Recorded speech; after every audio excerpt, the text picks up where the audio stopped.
Cameroon's economic capital city, Douala, thanks for trusting the third and last edition of the bilingual newscast for the day. The first part is in the French language with Julien Bert-Bissay. Julien Bert-Bissay, good afternoon. Bon après-midi à vous, Formi Armstrong Sanda. Mesdames et messieurs, bon après-midi à tous. Bienvenue aux 12h sur Equinox Télévision. S'achemine-t-on vers une paralysie des activités à l'Institut de recherche agricole pour le développement, station de Dibamba? Les employés de cette structure viennent d'observer un mouvement d'humeur pour dénoncer la détérioration de leurs conditions de travail. Ils comptent aller plus loin si la direction ne trouve pas ou ne compte pas apporter des solutions à leurs réclamations. On voit tout cela dans ce reportage de Dalastiana et Vivien Tonfac. La station Irad Ladibamba les salue d'une coup de deuil. Assis à même le sol au-dessus des chaises, ces hommes et femmes, employés de la structure, ont l'air déboussolés. Chez certains, l'émotion est si forte qu'ils éclatent en sanglots.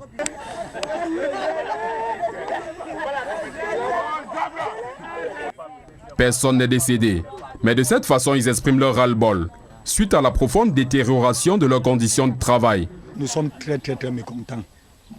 Déjà, nous avons eu à recevoir les instructions du chef de l'État que notre administration, depuis le temps, est en train de bafouer. Nous avons usé de patience jusqu'ici. Dès lors, on avait ce qu'on appelle prime de production et prime de responsabilité, qui était pour nous une survie, qu'ils ont décidé volontairement d'enlever dans nos salaires. Nous avons réclamé une prime de risque par rapport à ce travail-là, parce que nous avons eu un collègue ici, Bidjimet Thomas, qui était tombé sur un géniteur à la 98. Et il a eu un dérèglement au niveau de son système urinaire où il pisse, il ne sait pas qu'il pisse. Et il n'a pas été retenu lors des contrats. On l'a licencié, on l'a remercié avec une somme, je crois, une somme minable. L'abandon depuis 12 ans de la prise en charge médicale du personnel, descend dans la vétusté. Le bâtiment jadis prévu à cet effet est l'une des préoccupations suscitant l'ire de ses employés. Surtout que la négligence de ce volet a entraîné la mort de plusieurs de leurs collègues. Aujourd'hui, si tu es malade à l'IRAD, c'est repas de Bamba, tu te prends toi-même en charge. Aujourd'hui, si tu as faim, tu te prends en charge. Nous en avons marre. Elles sont parties en retraite, d'où elles n'ont jamais vraiment reçu de leur pension vieillesse. Je prends le cas de M. Sami Bienvenu, qui s'est rendu en retraite depuis juin dernier. Et il a perdu vraiment sa vie, n'ayant vraiment pas perçu de son dû. Aussi, ils appellent à la réintégration de leur chef de personnel, suspendu selon eux, pour des motifs fallacieux, et à la prise en solde des ensacheurs qui travaillent depuis 4 mois, sans percevoir le monde radis, en contrepartie. À la station Irad Ladibamba, spécialisée à la recherche agricole sur le palmier à huile, les conditions de vie ne sont elles aussi guère reluisantes. Logés dans des cases ressemblant à des poulaillers, les employés doivent faire la queue devant l'unique latrine disponible et où ils se disputent l'espace avec les asticots. Nous n'avons pas les toilettes. Les toilettes sont déjà remplies. Les toumous sont là, derrière nous. Les asticots sont derrière nous. Quand tu veux chier comme ça, là, ça saute. Même les enfants ont déjà les maladies. Et tu fais les besoins, on te voit dehors. Avant, c'était qu'on venait même enlever l'eau là. Maintenant, rien. Choqués par l'indifférence de leur hiérarchie, malgré les multiples correspondances, les employés de la station Irad Ladibamba se disent déterminés à observer un arrêt de travail jusqu'à la prise en compte de leur doléance. Absence d'eau potable, routes impraticables, insécurité et demande de rançon. Voilà quelques difficultés que rencontrent les populations des arrondissements de Mogodé et Boura. C'est dans la région de l'extrême nord Cameroun. Le constat a été fait par le nouveau préfet David Dako Dibango lors de sa tournée de prise de contact. Nadine Julien Guenyondé et Amadou Dairo nous en disent un peu plus. Ces images montrent à suffisance la difficulté à s'émouvoir des populations de l'arrondissement de Mogodé, dans le Mayo-Tsanaga, région de l'extrême nord. Il faut faire preuve de détermination pour affronter les bourbiers le long du trajet. Même les poids lourds font les frais de ce calvaire routier. Les jeunes de la localité sont très souvent contraints de ramasser la caillasse pour venir en aide aux véhicules en détresse. Une réalité vécue par David Dako-Dibango, nouveau préfet du département du Mao-Tsanaga. Il a été également question du problème très crucial de la route qui, en cette période, est tellement délabrée, se trouve dans un état de délabrement avancé, ce qui ne permet pas toujours, n'est-ce pas, l'écoulement facile des produits de première nécessité, des produits agricoles. À Mogodé, tous les moyens sont bons pour se lancer à la recherche de l'eau potable. À pied, sur une motocyclette ou encore à travers le concours d'une bête de somme, les habitants parcourent des dizaines de kilomètres pour s'approvisionner du précieux liquide. La tournée du préfet a permis à ce dernier de toucher du doigt les réalités qui entravent le plein épanouissement de ses administrés. Autre arrêt, l'arrondissement de Boura, où l'insécurité dicte sa loi. Ici, les prises d'otages et les demandes de rançon sont légion. Les habitants ont perdu le sommeil car régulièrement victimes des affres de la secte Boko Haram. Boura, ville frontalière au Nigeria, est abandonnée à elle-même depuis le décès de son chef. Les populations réclament un nouveau guide qui pourra porter leurs cris de détresse. Depuis que nous avons perdu notre chef de canton, nous vivons dans l'insécurité, les enlèvements des personnes, des tueries. Les membres du comité de vigilance, qui assurent tant bien que mal la sécurité des habitants, font face à un déficit de matériel de travail et d'appui financier. Des doléances portées auprès du nouveau préfet, qui effectuait sa première tournée de prise de contact dans le département du Mao-Tsanaga. Rendons-nous à présent dans le département du Haut-Cam où des élèves sont testés positifs au Covid-19 avec notamment 5 cas déjà enregistrés au lycée classique de Bafang.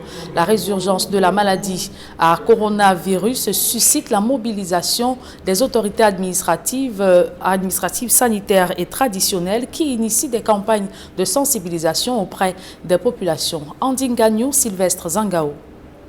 The first and second wave of the coronavirus seems not to bother some students, like it is the case here at Government Technical School Babone in the Opankam Division West region. A good number of the students do not have their face mask on, with others disrespecting the 1 meter. Le cap sur le département du Haut-Cam où des élèves sont testés positifs au Covid-19 avec notamment 5 cas déjà enregistrés au lycée classique de Bafang.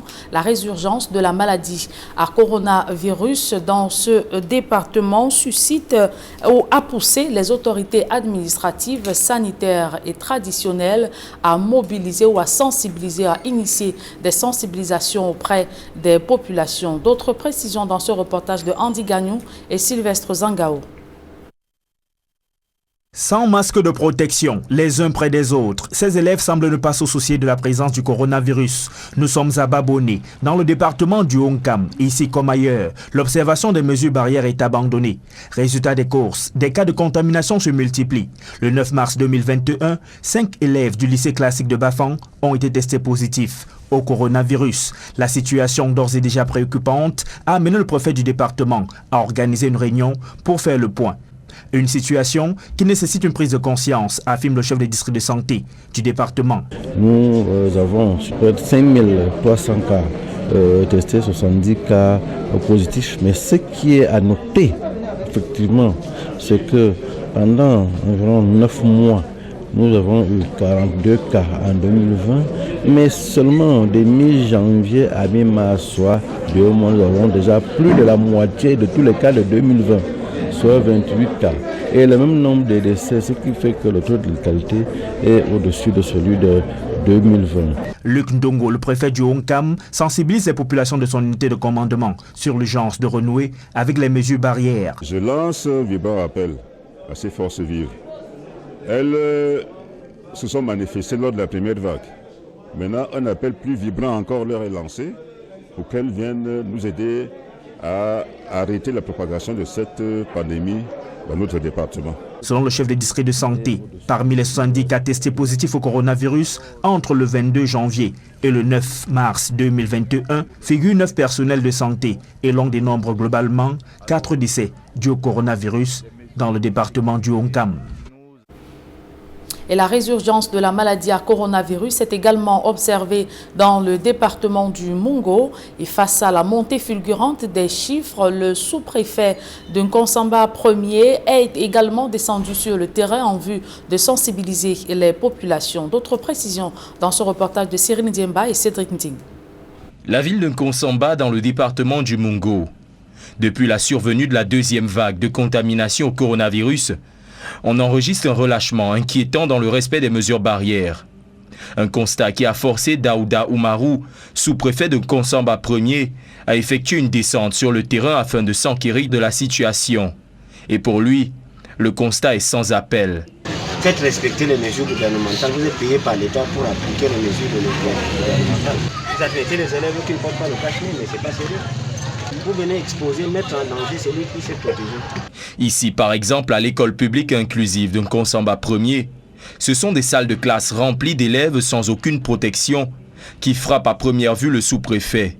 Si le port du masque a connu une baisse drastique dans la localité, le lavage des mains, lui, relève tout simplement de l'utopie. Et pour cause, les robinets de Nkonsamba sont à sec depuis plusieurs mois. Une situation mal vécue par la directrice de l'école primaire inclusive de Nkonsamba et par les habitants de la localité. L'idée que nous avons ici, c'est l'eau. La première difficulté, c'est l'eau. L'eau ne coule pas. Pourtant, il y a les dispositions, il y a les bornes fontaines, mais l'eau ne coule pas au robinet. Et quand il n'y a pas l'eau, nous nous débrouillons n'importe comment avec les eaux. Les eaux que les enfants nous apportent ici, c'est des eaux sales.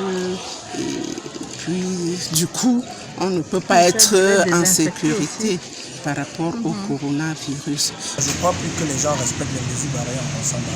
La société d'eau, qui est Kamwata, vraiment nous fait beaucoup de la peine. Vous voyez un monsieur comme moi qui vit dans un quartier où on appelle Samuel Ebois. Nous, on est à plus de 2 mois, on n'a pas de l'eau. Une tournée de Daouda Ousmanou qui aura procédé par là même à une distribution de cache-nez. Cependant, cela suffira-t-il à ralentir l'expansion de la pandémie dans la localité? Là est toute la question. La suite de ce journal est en langue anglaise avec vous, Formi Armstrong Sanda. Good day once again. Good day once again, Julien Bert-Bissay. Ladies and gentlemen, good day once again. Thanks for joining us in the second segment of information. We begin with the strike action to say that employees of the Agricultural Research Institute, IRAD, Dibamba, in the Mungo division or that in the littoral region of Cameroon have downed their toes. They are asking for increment in salary, distinction awards, as well as a production and donation of bonuses to workers. The workers protesting are also asking that some SAC employees be reinstated. They say they do not understand the decision of management to chase some employees who are only asking for what rightly belongs to them. Details in this report compiled by Innocent Aze. With exasperated looks and hands supporting their jaw, these employees of the Agricultural Research Institute for Development, IRAD, Dibamba branch in the littoral region say reasons for protesting are numerous, including no distinction awards, non-payment of production and other bonuses. Our advantages have been completely deduced from our salaries, making our salaries to become very little. And with that situation, we cannot cope with it. We want our advantages that have been reduced to be restored back in our salaries, meaning the prime de production and the prime de responsibility. For a long time now, we don't have our allowances. Children, we don't have money for our children. We don't know what is going on. The problems are too much. We are working. We do not have distinctions. When we are going on retirement, what is going to prove that we were working? We don't have medals. Nothing. We need all these things. There are so many. All of them, since 12 years, have not benefited health coverage despite the dangers involved in carrying out their activities. Our problem of CMPS, our hospital is empty. When we are sick, we are the ones to buy our drugs. We are the ones to go to the hospital. With what type of salary are we going to treat ourselves? Another reason that pushed them to rise up with placards bearing different messages is the suspension of their personnel representative. They demand his return. Our president, our delegate, Mr. Fongon Jonathan, who has been suspended for reasons that we do not know, we need him back in our center. We need him back to come and continue doing his work in our center. We do not know why he has been suspended. The commandant was here and he said he is not incorporated in any theft that was done on the 25th of February 2021. He's innocent. So why are they still keeping him outside? Why is he not working? We need him back in our center. These cankerworm, they say, have been eating them up for long, but were scared to take brave action. We would fear now for explain them, because you explain them, either they move you for work or they transfer you. But now I did 25 years for work for you. No change, salary, no change, no change for anything. With their toes down, they wish their top hierarchy and the government take quick actions towards better pay, grants of bonuses and awards, and most especially health coverage. We do not have problem with anybody. All we want is our living condition to be changed. And the divisional officer for the Mayo-Chanaga division in the Far North region of Cameroon has warned absentee civil servants of a possible disturbing sanctions if they continue to stay away from work. The newly appointed divisional officer, David Dako Dibango, was speaking in his Meet the People contact tour, and Simanji Kangebe will be telling us that the duo also lived the challenges of transportation that is faced by the common man in the Mayo-Chanaga division. His report. It was a hectic trip for the newly installed senior divisional officer of Mayo-Chanaga to Mozogo on his maiden Meet the People tour after taking up duties.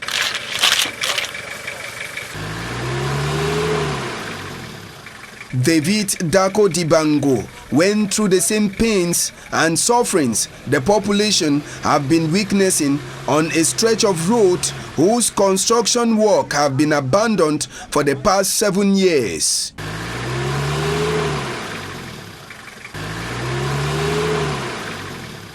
The 35-kilometer stretch of road from Mokolo to Mogode or Mokolo Turu is a veritable nightmare. Apart from the road wahala, the population of Mozogo told the new SDO that for 3 years they have been without a leader since Jalamido died. They also complained about the unavailability of potable drinking water from Mozogo. The SDO moved over to Buha, a village in the borderline between Cameroon and Nigeria, where the inhabitants have been suffering from continuous Boko Haram attacks. The inhabitants of Buha told the new SDO to increase security as they suffer each time having to pay ransom when Boko Haram kidnap one of them. The same Islamists said steal their cattle. The Vigilante Committee of Buha also told the senior administrative official that they lack the equipment to push away Boko Haram from attacking them.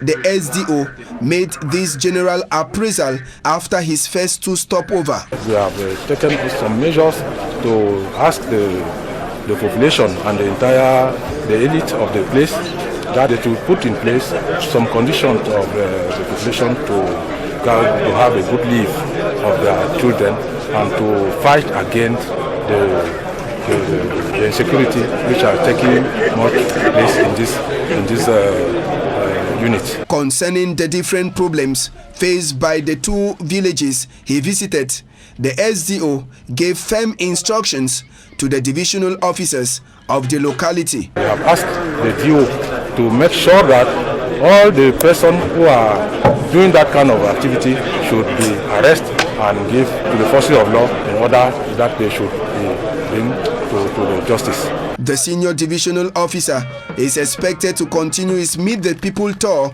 to different villages within his zone of jurisdiction.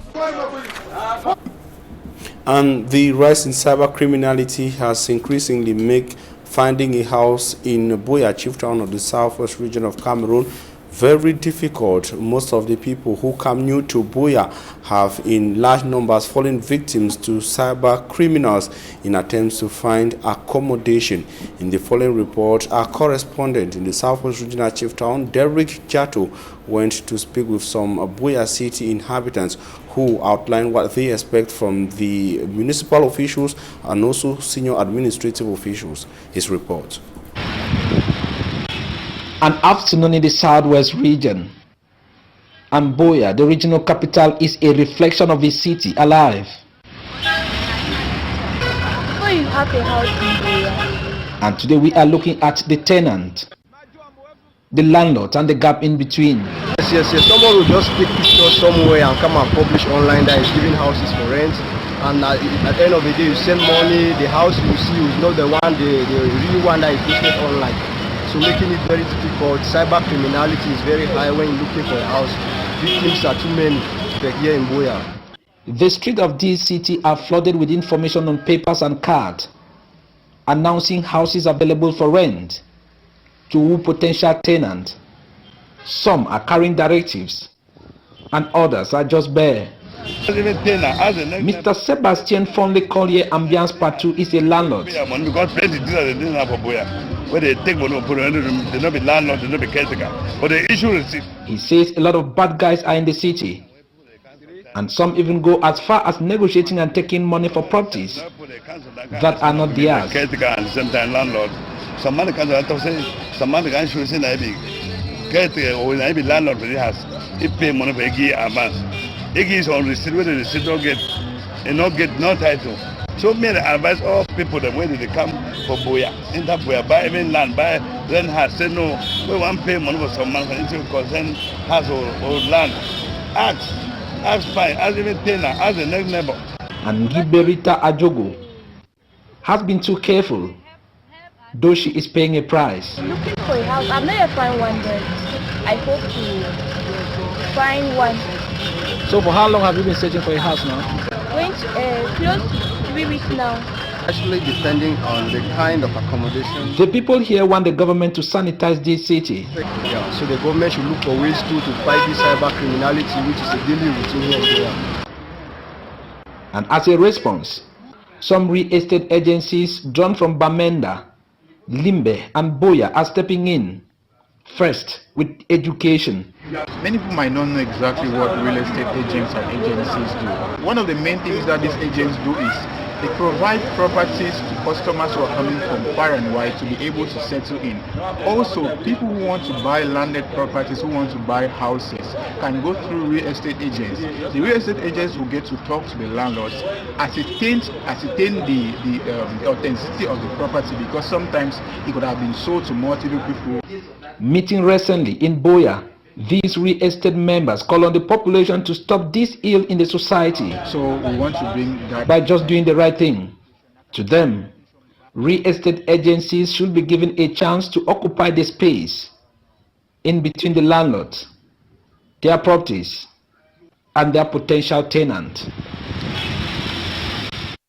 And following the global controversy over the AstraZeneca vaccine, the Minister of Public Health in Cameroon has announced that Cameroon has decided to hold its importation of the anti-COVID-19 vaccine.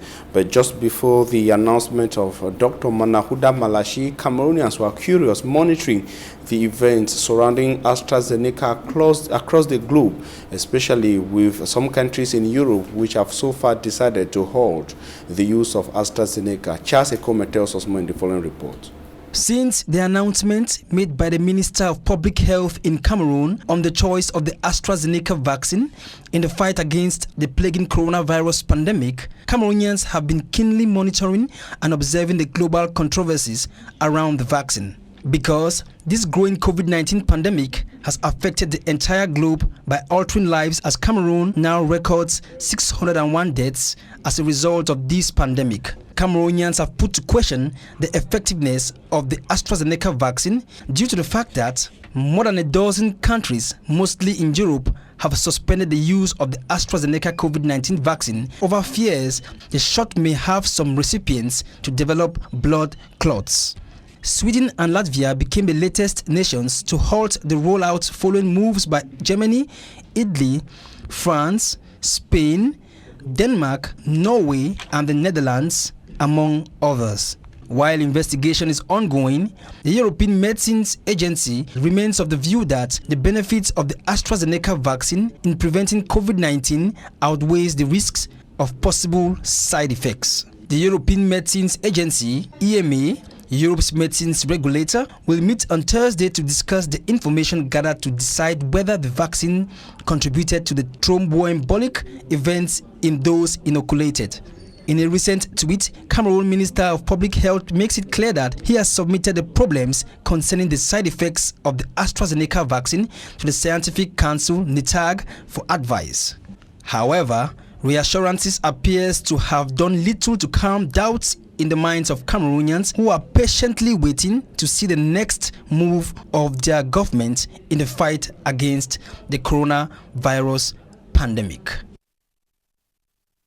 And that report brings us to the end of the midday news on Equinox Television. We thank you for your keen attention. Meet Julien Bet Bissana tomorrow at 7 a.m. God willing. Julien, see you tomorrow at 7 a.m. Le rendez-vous est pris pour cette demeure, s'il plaît à Dieu, Formi, Armstrong, Sanda. Mesdames, Messieurs, merci d'avoir suivi cette édition du lundi du journal. Retrouvez Nadine Yambou et Florence Tchengue pour votre quotidien santé.